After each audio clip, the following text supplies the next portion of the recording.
Good day mga boss. Mo din ato ang duha ka available diri mga boss no nga transformer van nga DA64W nga Smiley edition. Then nindot kay ni ato ang bagong napalit karon mga boss kay mga sinaw kay pintura dili jud kamahayan. Then unahon na to ni ato ang color chameleon mga boss no. Mo din ato ang unit. Then naka 3 layer na po diyang headlight, naka chrome na po ni siya mga boss. Then naka fog lamp, then naka mags na po ni mga boss, di jud kamahayan. Then ang sulod ani mga boss no siya mga bangko kay naka-upholstery na po dinhi. Then ano po siya touchscreen stereo. Then bugna po siya aircon mga boss, dili gyapon kamahayan. Ato ang price dani mga boss no is 240,000 pesos pero mahangyo pa pud ni personal.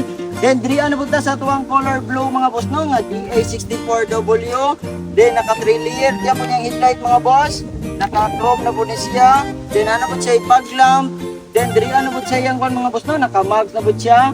Then, pindot kini nyo nito mga boss, kaya nanapot siya carrier sa taas, pwede nyo butang gamit dra. Then, ang sulod ani mga boss no, siya mga bangko, naka-upholstery na po dahil ni. Then, nanapot siya bangko sa loyo ni mga boss, diligya po kamahayan. Then, bugna po ni siya aircon mga boss. Ato ang price diyan ni mga boss no is 240,000 pesos, pero mahangyo pa po ni personal. Basina din ang ita draw mga transformer van mga boss no, available kayo ni ato ang duha. Then with warranty po tani mga boss, then complete original papers na po ni tanan. Location din na to mga boss no, diri ara data sa Purok 12, Barangay San Vicente, Panabo City. Ugpaw na to mga boss no, daghang salamat sa pagtanaw. God bless.